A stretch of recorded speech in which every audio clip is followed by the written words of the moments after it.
Hi, Mr. Peace here. This is a slide that I sometimes show to the younger ages that I speak to, usually elementary age students. And it's a story about deer, but the way that it goes, maybe a little bit exaggerated, but it kind of gets the point across.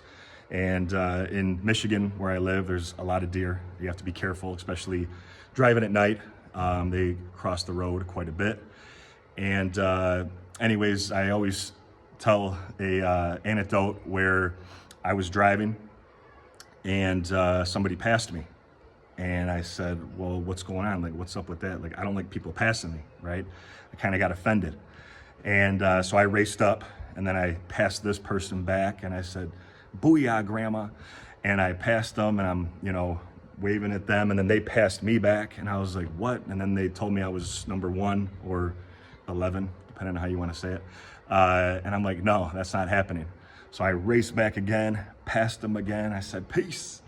And as I'm looking back, trying to, just get that last ounce of frustration out towards that person, I turn right back and there's a whole family of deer in front of me. I swerve to the right and I pull the car over. I park it. I'm breathing heavy. The person passes me again and said something pretty mean. But I was just trying to catch my breath, and I was still so mad that this person decided to pass me. So I'm sitting there and all of a sudden I hear this knock, this little tap on my window, driver's side window, and I look over and it's one of the deer. He's like tapping his little hoof. He's like, can you roll the window down? I was like, what? And I was like, you talk? And they're like, yeah, English. And I'm like, yeah, what's going on? And he's like, do you see what just happened there? And I said, well, yeah, this person just passed me. They just wronged me. I wasn't gonna let that happen. Had to get him back. He's like, no, you just almost killed my entire family.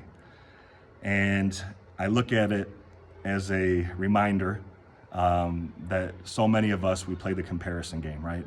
But comparison is the quickest road to unhappiness. Usually never ever works, right? Because there's always going to be someone trying to one-up us, trying to be better than us, trying to get ahead of us. But sometimes that's okay, right? That we focus on our own abilities, our own talents, our own gifts, and that we have the effort, not always the outcome. So it's a reminder, this story, obviously it might have made you chuckle too, but something that definitely speaks volumes as to what really matters, and that we do focus on what matters, which is what we can control. Right? Hope it touches your heart. Peace.